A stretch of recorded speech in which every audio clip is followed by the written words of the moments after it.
the bigger umbrella, in my opinion, is emotional intelligence. And I know that's a scary word to put out there, but if you see any of my materials, there's a big heart in the middle. And I think if I break that down and say, okay, just really what's one thing, it's awareness, right? Knowing yourself, what we've just talked about is really, who am I? How do I show up? How do I excel? And as you do that self-reflection, then you can use that knowledge to work with others and understand what they like and what they need. You could take this a lot further and think about, read the room. Are people talking? Are they not talking? How is this going? So if it was just one thing, being aware, constantly looking for, what am I missing? What else is there? And that ties a bit into curiosity, which is in that emotional intelligence as well. But I think as a leader, constantly, you're a detective. What's going on? What do I need to know? What's happening inside of me?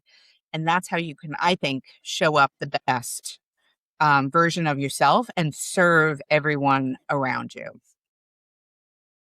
Hello again, listener and viewer. Welcome back to Leading with Integrity. And today we are talking emotional intelligence, self-awareness, personal development, team dynamics, leadership, and more with my guest, Kathy Eastwood. She'll be sharing her journey from CPA to Chief People Officer to Leadership Development Consultant. She will be talking about her E3 Leadership Code, what it is and how it works.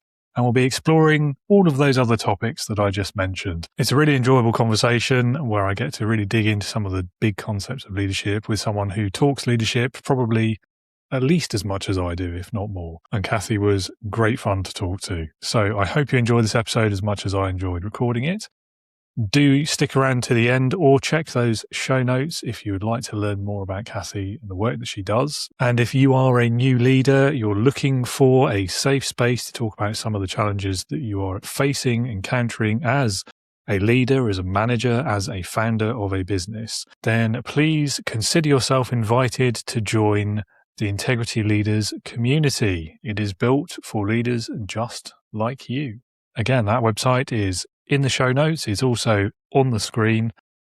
And as a podcast listener, you can also benefit from an exclusive discount code, also on the screen and in the show notes.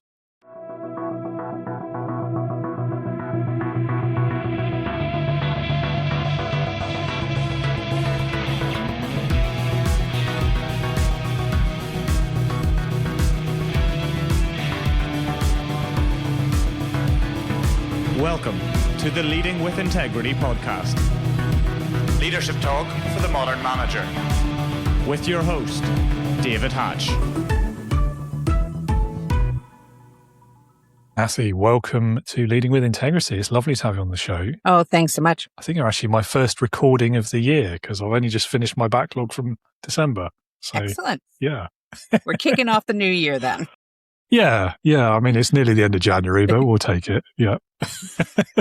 So to start us off, tell us a bit about your career journey so far, what you do today, why you do it, all of those lovely things. Excellent. So I've had I consider a unique journey. So I started my career as a CPA or a chartered accountant as it is in England. And someone had told me, if you're good at accounting, you should go and become a CPA. I'm like, okay, that sounds good. I was good at accounting and I did. I was good with numbers. So I started at Ernst & Young. And while I was there, I learned a ton. It was like consulting work. So I was like, oh, this is interesting. But then I went the traditional route, got my certification, went into private accounting and realized that I do not like accounting. Because it's very routine. It's every month doing the same thing. And I'm like, yeah, no, that's not me. So, by learning that, I was like, okay, what is me? Where am I going to go?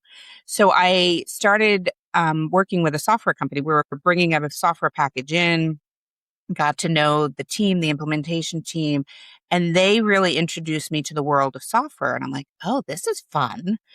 And so as I was implementing, they're like, you should come work for us. I'm like, okay. And at the time they were located in Austin, Texas. And I said, well, I can't move to Texas. Not going to happen. So it was about a year later, they finally said, okay, you could be our first remote employee. And I went to work for the company PlanView, and it changed my whole world. And so now I'm a consultant and I'm implementing on the other side, different projects every day, something different. And I love that. And they're like, you're really good with customers. You should come on and do pre-sales. Okay, never did this before. So then I went on to the pre-sale side of things and helped get the technical wins. Love that. Ended up moving to England. This is the company I moved to England for, to help them get their UK business moving. And that really started this career in software, where from pre-sales, I ended up working at a lot of different roles and ended up at HP Software, where we had to integrate 5 different businesses, bringing them all together, all the different cultures. So I was in pre-sales, then I went to R&D, and I was a chief of staff for the whole R&D organization. Then went over to the support side of the world. So we were building the product, now we were supporting it. And one of the things I did there was breaking down the silos. So I got to see, like, marketing's not talking to sales, who's not talking to products, who's not talking to support.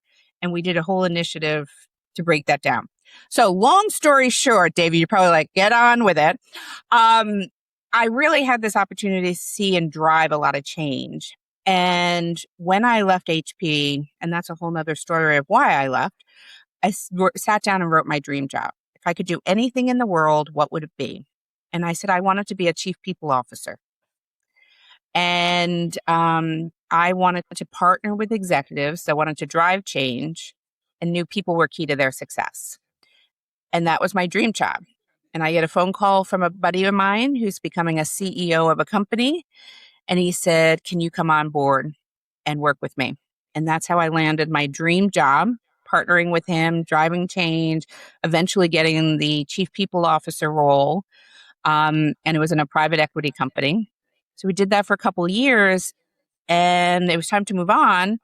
And back to, what would you love? And I'm like, I want to do what I did, but I want to do it for a whole bunch of companies. And so that's when I started E=Y, which is a management consulting firm focused on leadership development. And that's my passion, is helping leaders and executives and all the way down to first line managers elevate their leadership skills so that they can drive outstanding results.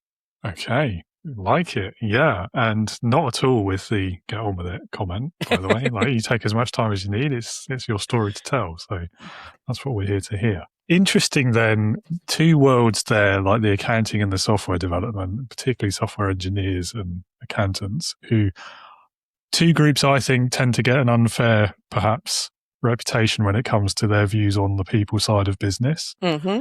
What were your experiences there? Were there any like common themes between those 2 worlds or not? What do you think? You know, it's interesting you say that now. Yeah, it is. Because one of the things I love to do is understand our energies and like assessment. So Clarity 4D, color insights, if you've ever done Myers-Briggs. When you think of accountants and you think of engineers, they tend to have a lot of blue energy, what we would refer to. Analytical, thoughtful, right? Tend to be more introverted. And that's when I realized that I'm a bit of the opposite, right? I'm an extrovert. I get my energy from talking to people. What I also learned is I can live in the gray world pretty well, but a lot of folks on the engineering side of things and accounting side of things like black and white. And so you do have to change how you think, how you talk, how you converse, or, explain things, because it's very different.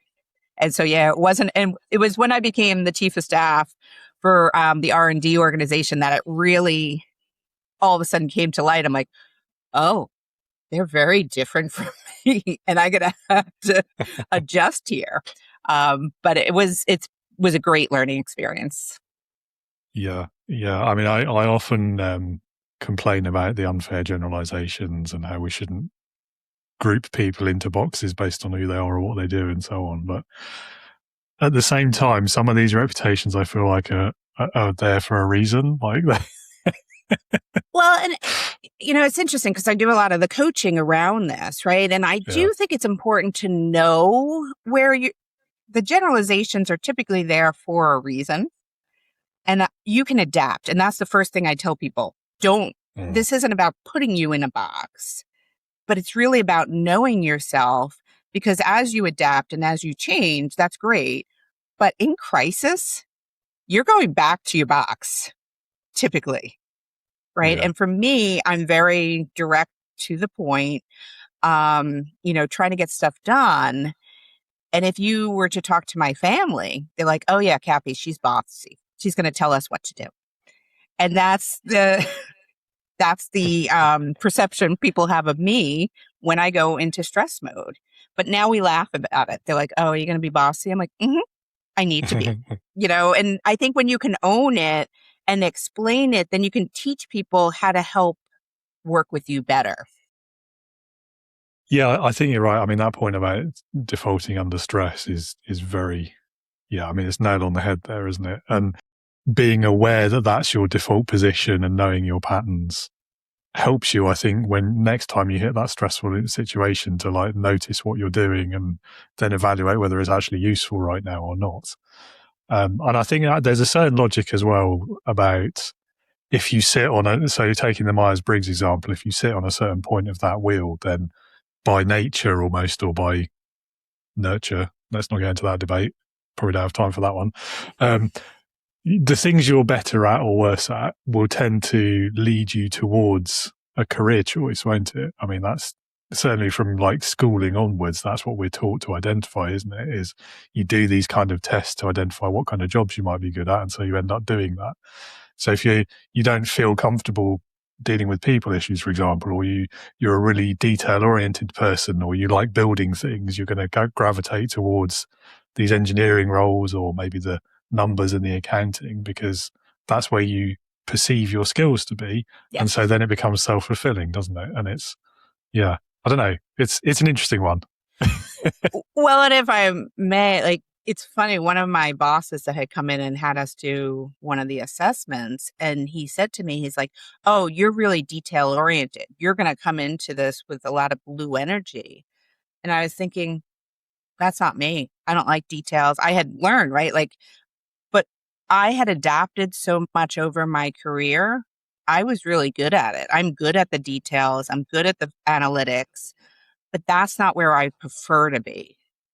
And so, and that's why I think it is important to know you can adapt, but I've learned not to put myself in that or do it at the times that I'm going to excel, right? So don't ask me to do an Excel spreadsheet in the evening because I'm exhausted.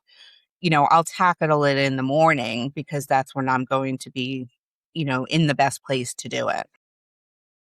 Yeah, that's a great point. I think that's one thing I've learned from working in small businesses over the years. Everyone will end up picking up at least one function or job that they probably don't enjoy, but they'll end up being quite good at it.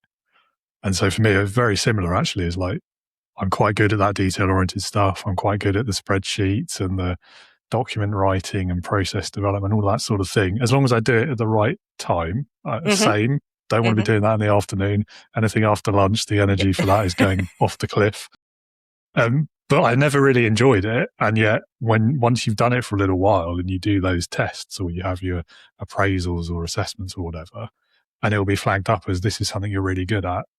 Therefore, that's the box we're putting you in forevermore, even though you don't really enjoy it and it doesn't energize you at all. You just do it because nobody else will or nobody else can.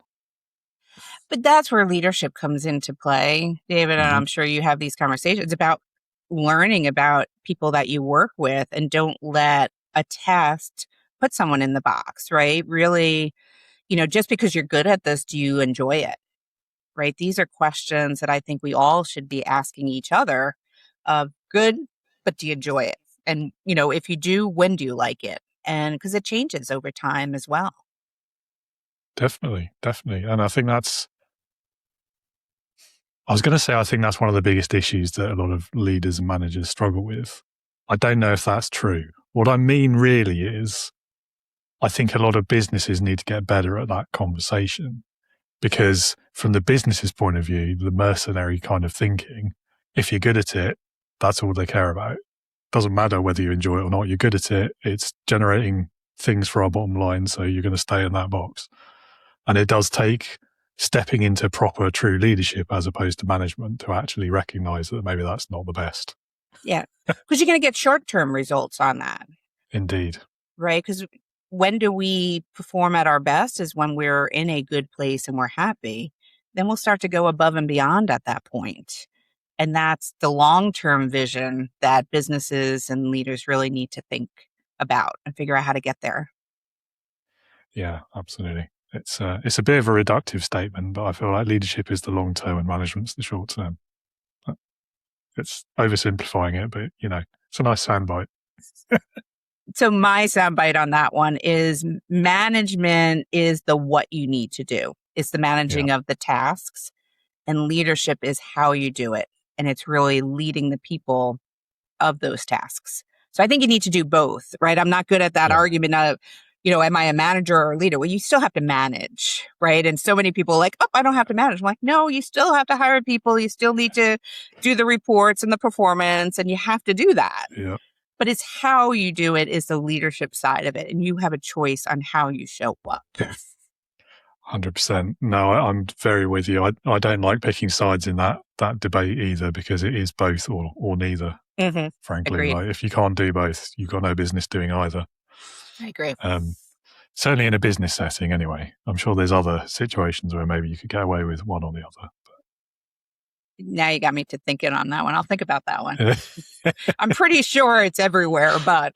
Yeah, I don't know. I think maybe. I don't know. I'm thinking about my wedding where, my husband read my profile shortly after we got married, and it says, I don't like projects, long-term projects. And he's like, what? I'm like, yeah, I don't like that detail. So he's learning this. He goes, you managed our wedding. You had an Excel, like a whole project plan. I'm like, well, again, I want good results, so I'm going to do it. And so I think in our personal life, there are tasks you have to manage, right? You have to do stuff you don't always want to do. So I don't know. I'll think about it. Maybe you should take it as a compliment. You don't see him as a project for improvement or whatever. Yeah. So I think there's a compliment buried in there somewhere if he looks hard enough. Yeah. So, let's move on to some of the questions. We're very much leadership focused with this episode, which is nice actually for me, because there's often a bit of a tale of two halves in these episodes where we talk about the guest's expertise and then we relate that to leadership. But your expertise is leadership. So brilliant. So we'll start off with what I think is quite a fun question, which is, what do you think is the biggest lie that we tell ourselves about leadership? Oh, the biggest lie. I think that there's a mold that we have to fit into, right? There's a way we have to show up. And I struggle for a lot of folks because, a lot of people think, I have to be that extroverted, charismatic, outgoing, strong, decisive person. And what you need to be, in my opinion, is authentic. And this goes back to what we've just been talking about. When you know yourself, then it's easy. And then you're showing up as yourself. And someone that is introverted, that thinks from their heart, right, very empathetic, they can still be an amazing leader. And in fact, they have to learn different skills sometimes, but they can be just as powerful and successful. And that's what I've seen too many people say, I answered those questions based on how I think I need to show up. And that's the lie that I'm trying to adjust people to think, no, it's about showing up as yourself. Yeah, I think there's a lot to be said for that. And when we think about words, like, so decisive is a word that doesn't sit well with me in the leadership context. I don't know whether it's a question of it being like misunderstood or misused, but I think the perception of it is that means making a decision quickly, and that's what being decisive is about, and that's what leadership looks like. I so disagree with that. Like, it's not about the speed of the decision, it's about the quality of the decision within certain boundaries, right? So you don't want it to be like in 2 seconds and you've decided and you just happen to be lucky and get a good decision out of that. Equally, you don't want to take 3 months to make a simple decision. So it's on a scale, definitely, but I don't know. I think we think about it in the wrong way. And I think that definition of decisive, I'm on the soapbox right now. I know I am. I can feel it, but it's, I think we just need to get rid of that word and just think about it in terms of how we make decisions and what good and quality decisions look like. And then there's that other aspect of it as well, that being decisive means once you've decided, that's it. You're never going to change your mind. You're never going to go back on that. Yeah, I think it's interesting. When I think of decisive, I think about it as making a decision, right? I think what I agree with you, it's not necessarily the speed, it's the quality. But I think too often a lot of people do waffle, right? Oh, what if? And we don't make a decision where we'd be better off to make a decision and fail and adjust. So I think it's the back end of trying to change the cultures where it's okay not to have it perfect. So I think there's a lot of fear in making a decision because I make the wrong decision and then I can't, you know, I'm penalized for it, right? How many people have been penalized for making a wrong decision? And so that lives with us. And so I think it's about creating a culture where making a decision and then being willing to adjust is so important. Yeah, I mean, maybe it's a question of severity, and like as with anything, I suppose the two extremes are bad, but if you're somewhere in the middle, you're probably okay. Yeah. But I think, I don't know. I've seen both. Like, I've seen this kind of the holding out for the perfect decision, which ultimately means no decision, which is a decision in a way, isn't it? Mm-hmm.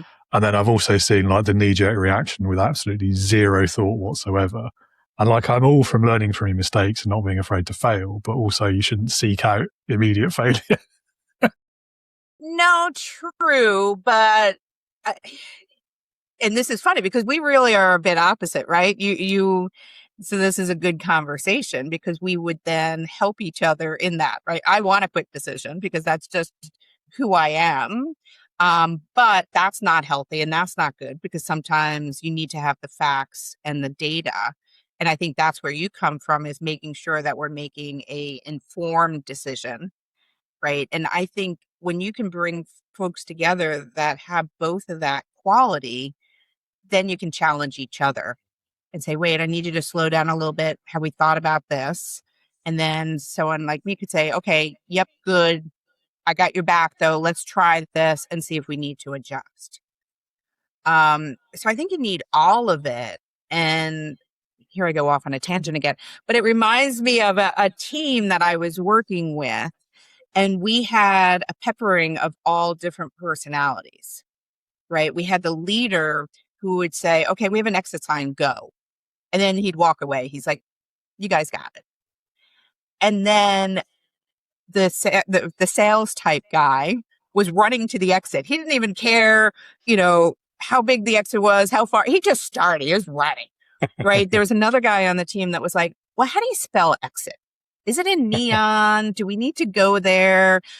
Before we get started, I need to know exactly what are the dimensions, blah, blah, blah. And then I had another one on the team that was very much like, well, here's all the pitfalls. So we need to plan for all of that. And I had the opportunity of being a little of all, right? And I'm like, okay, we need to do all of this quickly. And I think that's the bringing those different personalities together as a team to get there as quickly, as safely, as in whatever quality it is, and think about what everyone needs to get there. Yeah. So that's how it's funny that you brought that up. Sorry, I go back in time. No, I like that. It's a good analogy. I think there's a role for the leader in those scenarios to, like, first of all, make sure this process is appropriate and relevant to the scale of the decision. Because I think it's very easy, particularly for the, let's call us detail-oriented type people, to get lost in those details and use that as a form of procrastination and not Mm-hmm. wanting to make the decision. And there's always going to be a but. Yeah. There's always be something else that you can go on forever in that loop. So making sure that you've done that, but then also like, what are the actual criteria? What do we need to know? Like bottom line, brass tacks, whatever. What's the minimum information we need in order to make this an informed decision? Mm-hmm. We're never going to know everything. We're never going to make it perfect any more than the decision will ever be perfect or the outcome ever will. But where is our appetite for risk, for failure as well? Yep. What do we actually need to know, and how important is this decision? Like, is it just going to be a mild inconvenience for 10 minutes if it goes wrong, or will it destroy the business?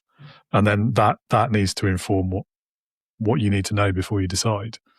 But nobody really thinks that way, I don't think. Well, some people do. That's unfair. But not enough. That's my mission. Not enough see it as that sliding scale. It's in one of two camps usually, isn't it? Mm-hmm. Anyway. It is interesting that. I love that whole concept of a quality decision as well, like defining what that means before you start this process. And then, so charisma and authenticity. I think charisma is another one of these words that's too closely associated with leadership. I think also you will naturally appear or have charisma to the people you're leading if you're just being yourself and being authentic and having the confidence to do that. And you don't necessarily need to worry about charisma as a concept, as a thing of its own being, I suppose. But I also have like a love-hate relationship with that whole concept of charisma anyway. That does not surprise me, David. Yeah, thanks. And I don't mean that negatively, but it goes with your, just getting to know you, right? You start to understand that, and that's good, right? You're consistent, and consistency is good. I think it's an important skill for a leader to be able to use. But I think that where the hate bit comes in is, well, there's plenty of examples in history that I've talked about in the past. I'm sure the listeners don't need to hear that again. But it's where you're using, where that's your only criteria for whether a leader is worth following. And I think, we may better stop there before we veer into politics. But fair enough. But yeah, I think you know where I'm coming from, though. Mm-hmm. Yeah. Agreed. Okay, so that's the biggest lie, which was an interesting answer. Thank you. We went down some good tangents there. The next question then is, if there were to be like one habit that all leaders should have that should matter more than anything else a leader does, what would that be in your opinion? I think the bigger umbrella, in my opinion, is emotional intelligence. And I know that's a scary word to put out there, but if you see any of my materials, there's a big heart in the middle. And I think if I break that down and say, okay, just really what's one thing, it's awareness, right? Knowing yourself. What we've just talked about is really, who am I? How do I show up? How do I excel? And as you do that self-reflection, then you can use that knowledge to work with others and understand what they like and what they need. You could take this a lot further and think about, read the room. Are people talking? Are they not talking? How is this going? So if it was just one thing, being aware, constantly looking for, what am I missing? What else is there? And that ties a bit into curiosity, which is in that emotional intelligence as well. But I think as a leader, constantly, you're a detective. What's going on? What do I need to know? What's happening inside of me? And that's how you can, I think, show up the best version of yourself and serve everyone around you. Yeah, I like that. And it covers so many things, doesn't it? But I think that curiosity word is key. Is like, why are you asking questions? Why are you talking to people? What are you seeking? Is it just to humor them, to give some sort of superficial level of engagement, just enough for them to do their jobs? Or are you seeking genuine understanding in order to make their work lives better, and therefore all those other things will come along anyway as a result of that? And I think you can usually tell when you encounter a leader which side of that fence they lean. It's true. But I look back in my career, and one of my first job as an auditor, right, going into companies, I was young. I was 23, 24 years old, right? Walking into public companies and asking them why their cash doesn't balance or what process. Who am I? Like, I don't know. I don't have the authority at that point. I don't have the experience necessarily. But what my leader taught me at that time is just ask questions. Keep asking the questions and use logic around it. Like, does this make sense? Or how are they responding? And so that's that awareness piece and the curiosity coming in, because I wasn't telling them, I was asking them, I have no idea how this works. Can you tell me? Can you share with me? Well, if you are going from point A to point B, why is there this point A, point one? Like, what's that doing there? And so it helped me, gain the information I need without being the snot-nosed kid, right? But I think as leaders, I think that's what we need to do is we don't necessarily have all the answers, but the more we can observe and ask and be curious, we can typically understand what's happening and then decide what actions are appropriate at that point. Yeah, I like that. Ringing bells for me as well as a brief period spent as a quality auditor. Very much not financial, but it's the same logic, like the 5 whys and like that, the incessant toddler kind of approach to just keep asking why until they kick you out or run out of answers. Yeah. But I think it's quite interesting. So we hear quite a lot in the leadership world these days about vulnerability as well as kind of a follow-up to authenticity, isn't it? But that's quite an easy way of doing it, isn't it? Is you ask questions where you genuinely don't know the answers and you show that you're just trying to learn more about something. And I think that's a really useful way quite an easy way as well of building trust with people, because when you show that you don't know something like that, you're showing that slight vulnerability. They're going to maybe not respect you immediately, but they're certainly going to trust you more because you've been that open with them. Mm-hmm. Absolutely. And that's hard for a lot of people. Think, business is business, but it is a people business, right? So if you can't show you're vulnerable and you can't be authentic, it's going to be really hard to lead for the long term, right? As a leader, our goals are people want to follow you. I love the fact that I have a team of people that I've worked with in the past. They'll absolutely, if I called them up and said I had their perfect role for them, they'd come join me. And that's, knowing and working together. That's, I think, the ultimate goal is people want to work with you. Absolutely. Absolutely. And going back to some of the biggest lies we tell ourselves as leaders, I think one of those is that we have to have all the answers. And I think that's why so many people, I know I did first time around, really struggled with that. You don't want to show weakness, do you?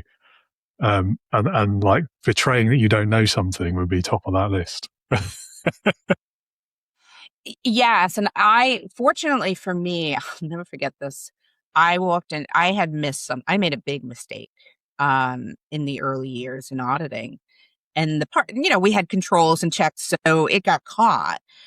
But the partner calls me into his office and he's like, "Yeah, how did you miss this?" And I'm like, all right, I have a couple choices here, right?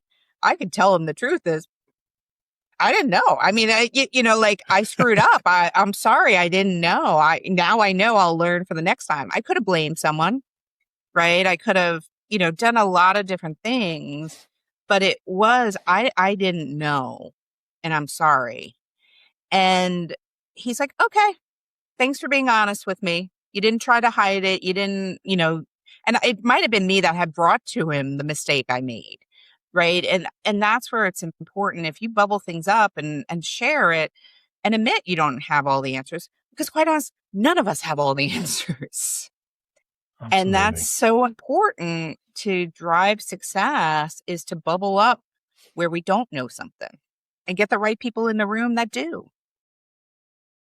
Yeah, again, it's an interesting phenomena, isn't it, around that not wanting to show weakness, not wanting to admit mistakes. And I don't know. So I've seen some leaders where they're doing that because they just believe that's the way leaders should behave, and that they'll lose their job or whatever, or they'll lose respect from people if they do admit to things like that. And then I've seen others where that is clearly coming from a place of arrogance of like, well, I'm just that good. Couldn't possibly be me who made that mistake. And I don't know. I think both of them kind of overlook that key point that you just made, which is we're all human, aren't we? Like nobody on this earth is infallible, no matter what they might say. To the contrary, they're still human, unless they're all robots or aliens and we just haven't realized yet. Who knows? But But even on that note where you say the arrogance, it's interesting. 'Cause obviously, I've met a lot of folks like that. When I've stopped and really thought and kind of asked questions and again been curious, there's a litmus test I put out there, which is, do they have any fear, ego, uncertainty, and doubt going on? And 9 times out of 10, people that have the arrogance are fearful of something. They're uncertain of what to do, so they hide behind the arrogance, right? Fake it until you make it, right? Like there's another word, another lie for you, right? And they're taught that just power through. And you think about those people that, the ones that pontificate for a good 20 minutes and tell you like, this is how you do things. And then they start using all this technical jargon, right? And you're like, oh, they must be really smart. They're much smart. They got no idea. And so they are putting a facade up, right? Because of their own fear, uncertainty, and doubt. And they think that's the way. And so if you just start to ask them some questions like, what else is going on? Are you okay? What's happening? And you can start to see the cracks start to come in. We're all in the same boat. We all carry fear, ego, uncertainty, and doubt. And that goes back to the awareness. If you can find that, that's the equal playing ground, in my opinion. And that's how you can start to build that authentic, trusting relationships where everyone admits, yeah, no, that's not my strength. No, 100%. I was laughing as you said that because it definitely rang a bell. It reminds me of that old joke about, was it like 75.3% of statistics are made up on the spot or whatever. I feel like that's maybe true for like the expert language, the abbreviations, the techno babble, that sort of thing. And it's often, you're so right. It's a cover for either there's a fear there or there's something they don't want you to know they don't know. Mm-hmm. So they're just trying to confuse the non-tech people in the room until they stop asking. Mm-hmm. And I feel like it's subconscious a lot of the time as well. Oh, it absolutely is. I don't think people wake up intending, right, to show up arrogant or to hide something. I think it is things that are, past experiences, how we were brought up, past roles where we got reprimanded for something. I mean, there's so much stuff that impacts us, emotionally and psychologically, that there's days that I think I should go get my psych degree, because being a leader is getting harder and harder because there's so much more stuff that people are having to deal with, and we've got to navigate that. Yeah. I'm fascinated as well by the perception, the perceived difference between confidence and arrogance as well, and how that is in the eye of the beholder a lot of the time. I find that really interesting. Agreed. And I think, often people will say to me, they're like, oh, you have a lot of confidence, Kath. And I'm like, oh my God, if you knew what was going on, I'm one of those ducks and like my feet are going under the water. But I do have a bit of a natural confidence that comes across, but that doesn't mean if you were to ask me, I'll tell you right off the bat, I lack confidence all the time. And that's how I tell people that. And once they hear that, they're like, oh, okay. Because I know I come across scary sometimes, right? I've learned this. And so again, it goes back to having those dialogues of, oh, this might come across as being direct and arrogant. I don't mean to be, right? Like my tagline is a nurturing driver. I want to get stuff done, and that's going to be my tendency. And you may see it come out as arrogant, but I care so much. And the reason I'm going to give you this difficult feedback is because I care and I love you and I want you to succeed. but it's, I was talking to a really good friend yesterday, and I'm like, all right, I'm not going to give you advice. And my other girlfriend's sitting there. She's like, yeah, she is. That's just her nature. And I'm like, okay, but I'm going to keep quiet. They're like, no, we know you love us. Go ahead. Tell us.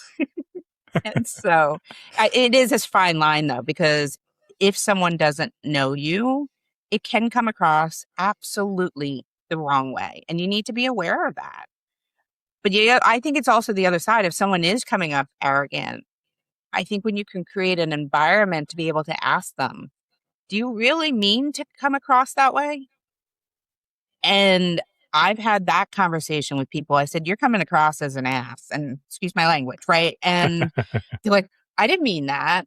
And now they're my best friend years later. You know what I'm saying? So Yeah. it's when you can be vulnerable, be authentic, you can ask some of those questions and see if you can't break down the walls and help them show up more authentically.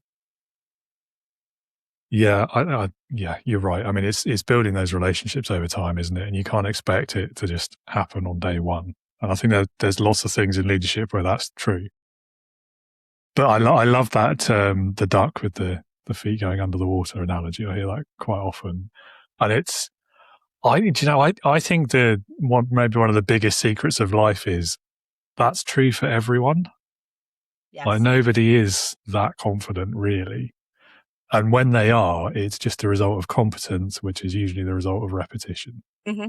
And so I think if thinking about confidence in that way has certainly helped me in life. But Mm-hmm. rather than just thinking it's something you have or you don't, and it's like this kind of ethereal, ill-defined, thing, I suppose. But yeah, you gotta love a good reframe.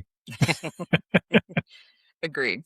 We haven't really talked about your book yet. So tell us a bit about it, and then tell us about your concept of the E3 Edge. I'd like to know more about this.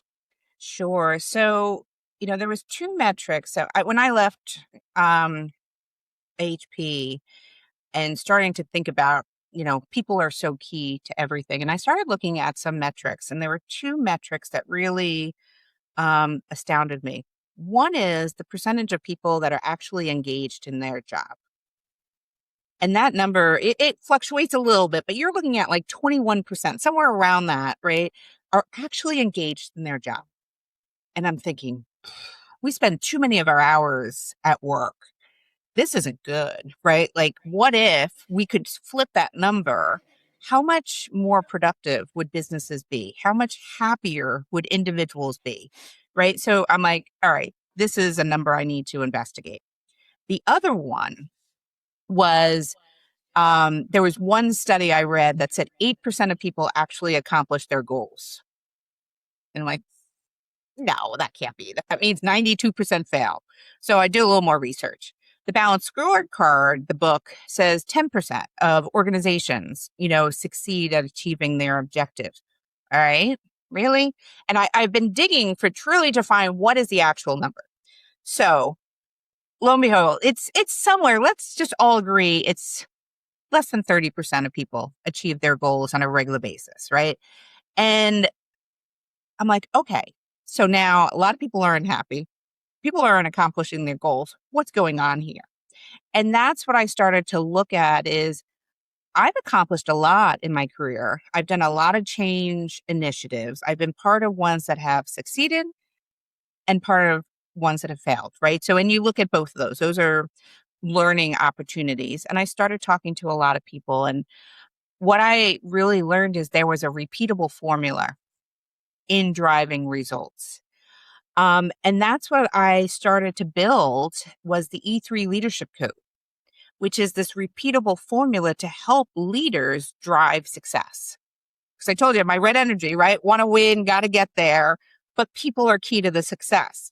So that's that pulling of both. You need both. And so the E3 Leadership Code is about that balance, and that is focused to help that edge, that E3 edge of people, that 30% that are achieving things. What are they doing differently, and how can we flip that metric? And so the E3 Leadership Code is first, E is expression. You need to express the end vision. What are you doing? Why are you doing it? What's it going to look like? What's the purpose? You need to have clarity on your goals and set that out there. So next, the second E is engagement. How do I engage the people around me? How do I get stakeholder buy-in? And this requires you to speak different languages, right? I need to be direct to some people. I need to provide the analytics to someone else. A lot of what we just talked about is how do we engage people the way they want to engage? Not the golden rule of treat everyone the way you want to be treated, but treat everyone the way they want to be treated. Now, you have a lot of leaders that are visionaries. We know them all, right? We have a lot of leaders that are great at getting people excited and rallied. But the third leg of the stool, I call it, is execution. You have to deliver the results. You said the word repetition, right? You can have competition, can have confidence through repetition. So it's doing it over and over again. It's coming back to our goal was this. Have we accomplished it? Are we doing the milestones? Are we having the difficult conversations? Are we course correcting? So that's the three legs of the stool of the E3 leadership code. And the C, and I know you're not going to be surprised by this, is the emotional qualities. You have to show up with authenticity, with awareness, with purpose. And that's what the E3 Edge do. That's what the small minority of people that achieve their goals, they're following this E3 leadership code. And so I'm like, all right, I've got to write the book. And the business is all built on this as well. But I also struggled in my career. I read a lot of stuff. I listened to different people, and you talk about the what and the why. Not a lot of people talk about the how. And so that was my intent on this book, is to get into the how as well. How do you show gratitude? How do you be more aware? How do you be more authentic? And so that's the book that I've written, and really just focused on helping people be themselves, but deliver results, right? So it's a human approach to high performance. I like it a lot. I think, bearing in mind what I said earlier about statistics, I don't know that those numbers about achieving goals are that far off. Maybe a bit high, if anything. I mean, when you think about it in terms of company statistics, the last study I saw, I think it was pretty similar for the UK and the US, maybe a bit worse here, but it's something like less than 50% of businesses last 5 years. Yes. 30% will fail in the first year, things like this. So, I mean, it's clearly an issue. And there's a whole conversation about productivity as well. Again, I think we're worse off than you guys across the pond for that. Oh, I would have argued the opposite.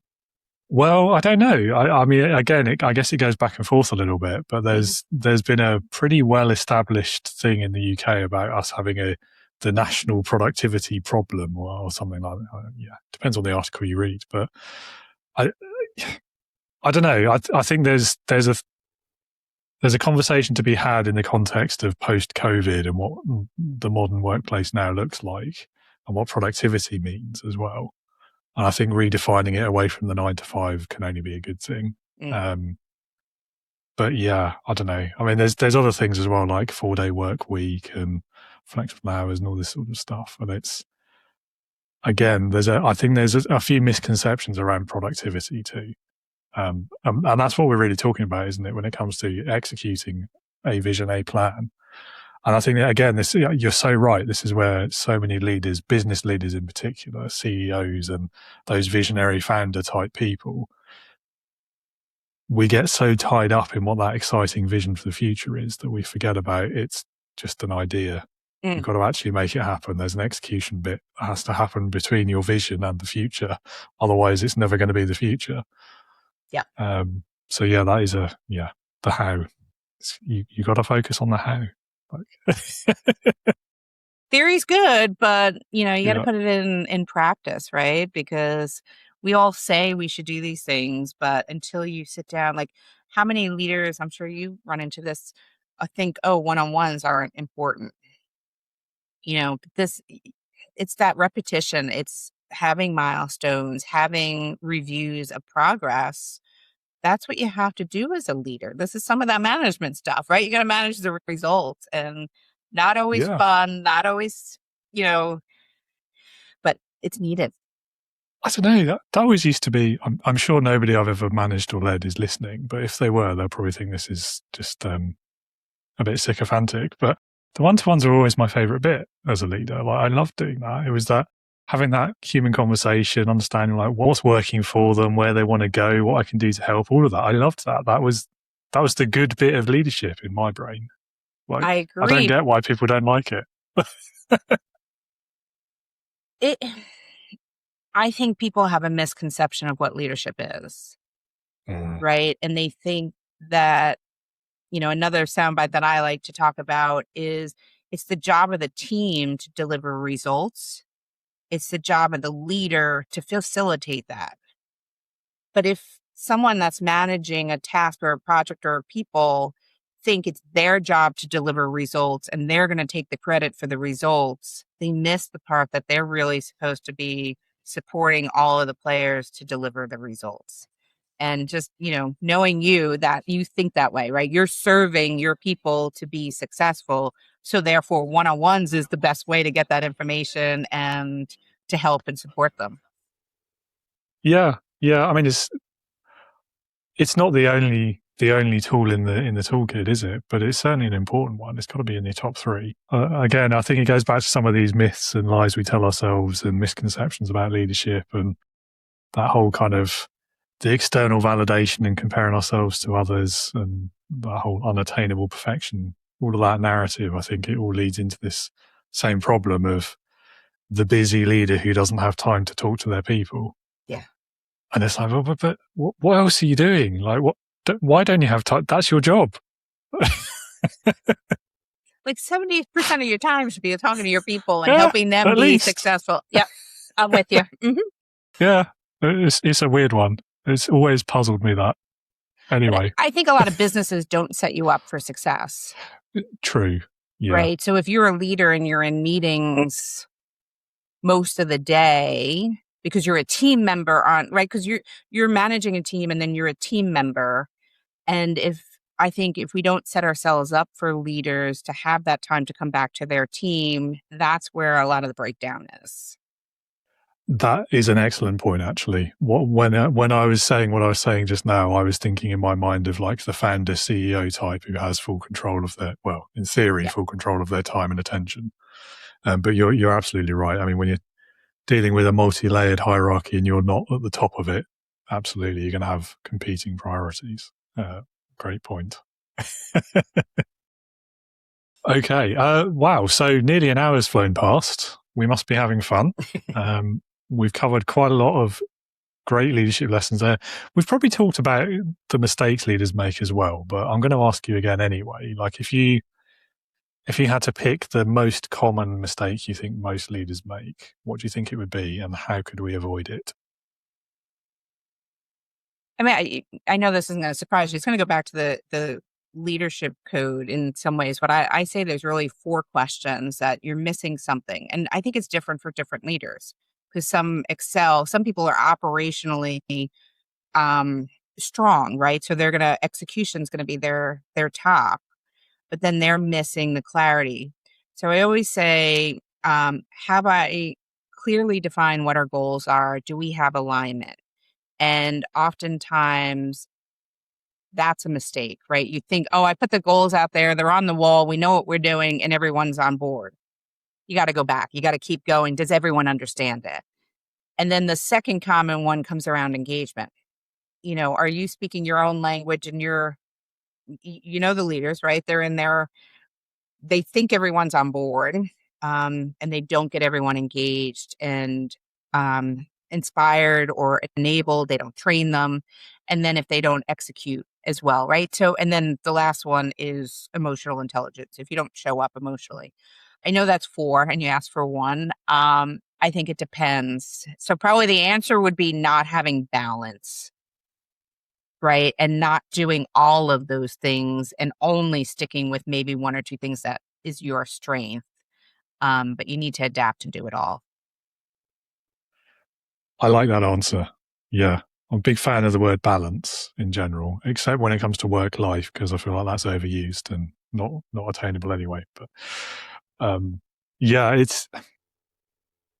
I like that. I particularly like the writing the values on the wall or whatever, and then not bothering to make sure anyone actually cares about them or understands them or anything like that, or can they even read? Like, maybe you should talk to them instead of put it on the wall or whatever. Like, there's so many assumptions in there that leaders make, and every one of those assumptions is an opportunity for it all to fall down, isn't it? Yeah.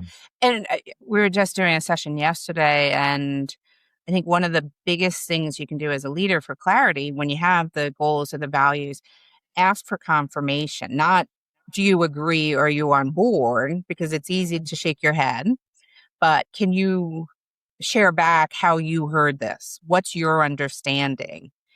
And when you ask that question, you get so much more insight because you're like, wow, that's not what I said, or that's not what I intended to say, but I get it. It landed a very different way. Okay, let's talk about this. This is what I meant. How do we get aligned on that? And I think that conversation is so critical among team members, with your boss, right? Like, how many people don't have that clarity with their boss? Like, what does success look like for me? And, I think it's an important question we can all ask. And I've had a lot of people ask me, well, Kath, what do you do? Like, this is great. You have a great solution for me to manage down. How do I manage my boss? And I'm like, do the same thing. Express the end vision together. What does this look like? How am I successful? How do I help you? And then tell them how you like to engage, right? If you want the best out of me, don't micromanage me. Or if you want the best out of me, I need feedback continuously. Don't wait till the end. We own our own success. And that's how we can help manage other people to better manage us. Yes, I agree with you. However, I love howevers. Thinking back to our conversation about confidence, and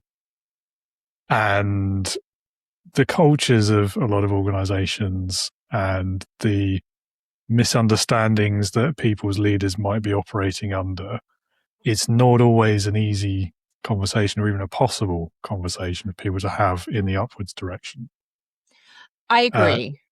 Yeah. Now, for me, that's a clue that you need to leave the organization and find a different one. But, I'm a bit brutal when it comes to that side of it. But I do think, I agree with on the, here's what I need from you to be successful. That takes a little more trust, a little more confidence. But getting the clarity with someone, I actually think that one is an easier one.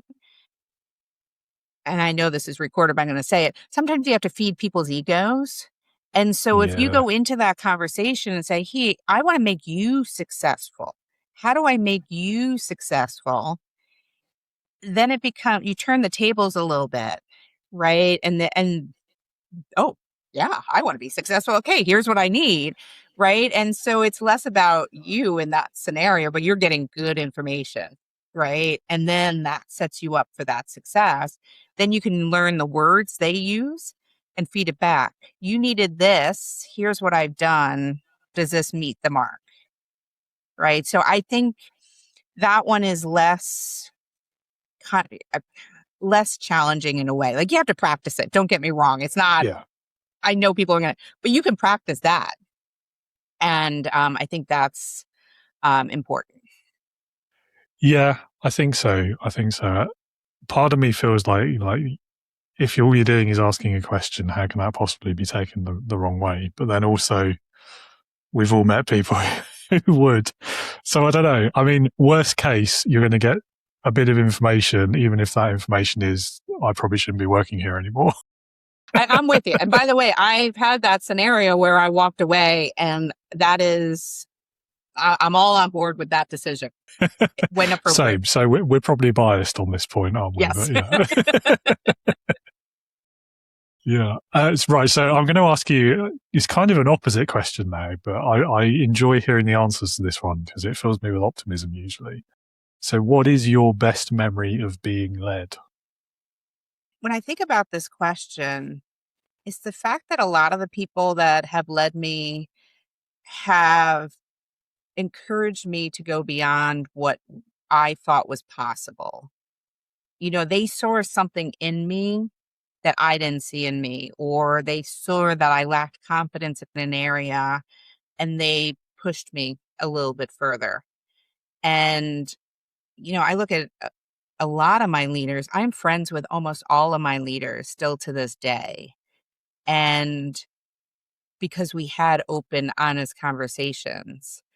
And that to me those are the memories, right? To think back that every one of them, telling them I'm writing the book, they're like, "Oh, fantastic!" And like, "How can I help? What can I do?" And I'm like, "Wow, this feels really good." Now, there's a couple people, by the way, that are definitely not on that list. So I think it's more of the traumatic memories of the toxic ones, but in general, it's people that had more confidence in myself than I had in myself and help me do stuff beyond what I thought was possible. I think that's a real skill of not just like having more confidence in someone than they have in themselves, but then going that next step and helping them realize that confidence of themselves in a way that doesn't make them feel small or like they're not up to the job. Because that's a very tricky like moment of transition there, isn't it? Of, well, yeah, I mean, you might think I can do it, but I don't. So, and I think that's a great test of leadership, actually, is how that conversation happens and what the end result is.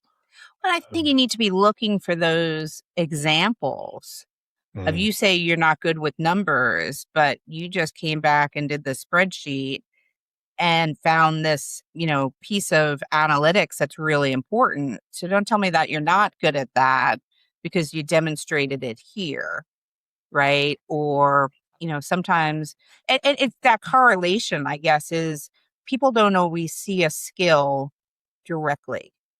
And you need to be able to help them understand that, well, when you were talking to the customer on this problem, that can be translated into sales. So that's the same skill in a slightly different way. And I think that's the strong leaders that are able to translate those skills, and they are transferable. And so that you can build the confidence of what you've already done. Yeah, definitely. I mean, it's like building them up, isn't it? Especially because if confidence is an issue for them already, they're probably talking themselves down. Yes. And probably aren't realizing that they're actually quite good at something. Yep. So, yeah, it's very important, very important. And great stories, great examples. I've only got fun questions left now, I'm afraid. Okay. We're leaving the serious ones behind a little bit now. But so the first one then of these last two, this is the time travel question. So if you could go back in time right to the beginning of your career, what advice would you give your younger self? It's funny. It's this confidence, honestly.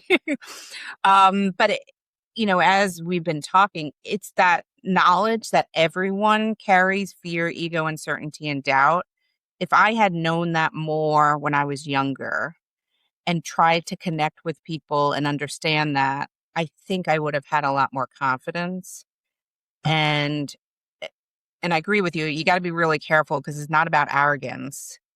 It's about humility, right? But yet having that, no, actually, I know more than I thought I did. And I think too often we underestimate what we are capable of. And that's why I wish I had more confidence earlier in my career. I think that's the main difference, isn't it, between confidence and arrogance, is confidence is justified and arrogance is unearned. Oh, and I think like if you're struggling with confidence, then at least you're not arrogant, right? Yeah. It's true. It's true. Yeah, good lesson there. Okay, so the fun final question. This is my favorite question usually. Everyone gets this one as well without variation. So you have to answer it, I'm afraid. There's no escape. So it's leadership heroes. Leadership heroes. If you had to pick one person, but it could be literally anyone you could think of, so they could be alive or dead, past or present, real or even fictitious, if you like, but somebody who would, in your opinion, perfectly embody leadership. So who would that person be for you and why?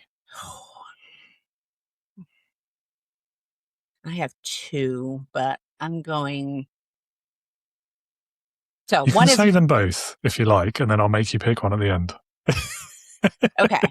One is my dad, right? And he's passed, but he went from the mailroom to the president of the company. And so to watch that, didn't have schooling, but used street smart. And his legacy when he passed was how he treated everyone with dignity and respect. And to me, he just encompassed what I wanted to be when I grew up, and he had the corner office in the World Trade Center, right? And I'd go with my little bow tie. So he was a role model for me. And so he's definitely one. So I have to put dad there. The other one, believe it or not, is going to be my volleyball coach from high school. And she is amazing. First of all, she was the first person that asked me, because I had to pick between volleyball and kick line, like a cheerleading thing. She's like, Kath, do you want to be an athlete? Do you want to be on the court, or you want to be cheering on the sidelines? And I'm like, oh, all right. Yeah, I'm going to be on the court. Like, that was just me. This woman knew how to bring the best out of her team, to create teaming.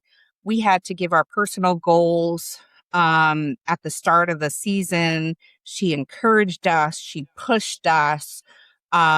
She worked with us. She gave us her all. And here's the thing, 40 years later. So we won the county champions when I was a freshman in high school. 40 years later, this past October, we got inducted into our high school Hall of Fame. She is still coaching. So she has been a coach for over 50 years. Shows up with us. Like, she helped get this. She shows up at the school. We go back to our high school. We haven't seen each other, some of us, in 40 years now. The camaraderie, the values we had learned on that court all came flooding back. We're all like, yes, we're better people because of this. And do you know, she showed up with the piece of paper with people's goals still on it. And this is what you said in high school. And like, she was at my dad's funeral. Like, she's been in my life all this time and always rooting for me. And not just me. I thought it was me. I thought I was special. But no, she did this through every single person she coached. And we got to go to one of the games with the current team. And she had us feedback 40 years later of our experiences to that younger generation. And she was still given the inspiration and the motivation. And I mean, she changed my life, and she taught me what leadership truly is. And, sometimes I don't think teachers and coaches get the right respect. And so that's my second one. Wow. Okay. Are you going to make me pick? Don't make me pick. I mean, it's hard to choose there, isn't it? Between someone you've just described as having changed your life or your father. I mean, that's a tough choice. I get why you want to. Yeah. Yeah. So, I mean, what I will say is we've had people pick parents and siblings quite a few times. I think that's maybe only the first or second time someone's chosen a high school coach. But don't let that sway your decision. It's... I think it's important I think it is the coach in this scenario and leadership, and, so we'll go with coach. Yeah. Yeah. I mean, it's a lovely story as well. And I think she probably did see you as special, but she saw everyone as special. Clearly. Everyone. And I asked her, like, we were sitting there the night before the awards, right? And I'm like, why do you do this? Why aren't you retired, right? You could be playing golf full time. And she's like, I love having an impact on people's lives and teaching and this was the other thing she said, teaching resilience. She said, I'm setting these people up, and I set you up to handle the tough scenarios, and it's true. Like, when my dad died, she prepared me for that, and she was there for me. And she's like, divorces that these kids go through, it's not about the volleyball. It's how are you going to how do you get that job? How do you show up with mental toughness, extra effort? How do you show up and you care? How do you make sure you take care of your team members? And she's like, that's what I'm teaching. And I'm like, oh, yeah, I get goosebumps. I get goosebumps again telling the story. Yeah. I think the real mark of great leaders is, well, it's that impact, isn't it? But it's the legacy as well, and the fact that all these years later, you still have this visible passion when you tell the story. Yes, I think that says a lot. I agree. Yeah. So what was the goal that you wrote down? Did you remember what it was before you saw that bit of paper again, or? No, she didn't have mine. Oh, no. That's disappointing. Yeah. I thought we were going to close the loop there nicely, but No, but I'll go with it was about writing the book. Fair enough. Yeah. So you can say you've done it then. Good. Yeah. Lovely. Well, Kathy, I've really enjoyed this conversation. I am going to ask you one final small question, which is, if anyone in the audience would like to learn more about you, perhaps reach out, get a copy of the book, work with you, any or all of the above, where can they go? What are the links, addresses, and so on? Yeah, one of the best places is LinkedIn. Reach out. You can get like all of the links there. So Kathy Eastwood, all one word with a K, on LinkedIn. And the website is www.e=y.com. And hopefully they can, if they're seeing the recording, they'll see the name of the company. And that's the best way. Or they can email me at keastwood@e=y.com. I'm always happy to talk to anyone. Great. Well, I will put some or all of those links down in the show notes as well, so everyone can find it easily. Perfect. Well, that's all we've got time for. So thank you so much. Have a great rest of your day. And, you as well, David. Thank you so much for this. This was so much fun. I appreciate it. Kathy, thanks for your time today. Great conversation. Covered a pretty wide range of leadership topics there, but I think there's some pretty key themes that have emerged, which I'm sure the listener or the viewer will benefit from immensely. And speaking of whom, listener or viewer, if you would like to learn more about the E3 Leadership Code, perhaps get in touch with Kathy, find a way to work with her. If you're interested in applying that express, engage and execute model that she discussed today, you will of course find the details, the website, the LinkedIn address down in those show notes. So do get in touch with her. I'm sure she'd love to hear from you. If you are a new leader and you're feeling that loneliness at the top, you don't have anyone to talk to discuss those challenges of leadership with, you need that safe space without the risk, then do come along and join us at Integrity Leaders, the online leadership community for the lonely leader, the low confidence leader, the one who is struggling with imposter syndrome, who wants to improve their knowledge and practice of leadership so that they can build a happier and therefore more productive team. And if any of that sounds familiar, then Integrity Leaders is the place for you, especially if you also work in a high technology industry, you lead or manage clever people, and you're partial to a bit of sci-fi and potentially a bit of silliness and fun as well.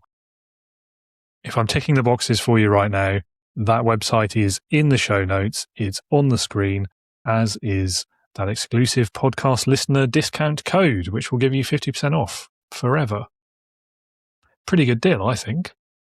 Anyway, if you're not sure if the websites and the landing pages and the videos and this episode haven't given you enough to make a decision, you are, of course, welcome to reach out to me. Let's talk leadership. My LinkedIn profile is down there too. Reach out, connect, drop me a message, and let's chat. Thank you so much for listening, for watching today. I hope you'll be back with us again next week when I'll be discussing neurodiversity in the workplace and its implication for leaders, managers, business owners, with my next guest, Mr. Grant Harris. So until then, take care, stay safe, and be a leader, not a boss.